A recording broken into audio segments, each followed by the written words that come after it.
乡亲啊，台南白河林草比办枝花道，今年的花季开始了。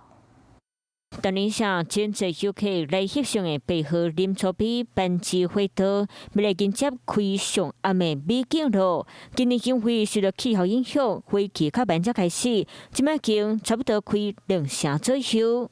许多漂亮的照片美不胜收，都已经早就在很多的社群媒体上流传。办枝花季为即摆开始，容易举办风会活动，周边阁有导览解说 DIY 创作的体验，公司嘛安排免费接送的专车，欢迎民众加来坐。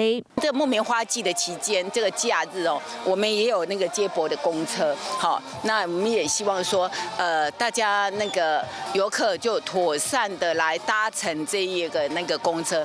白河林草比办枝花道的美景已经是在地有名的观光景点，欢迎大家刷卡来到台南佚佗行踏。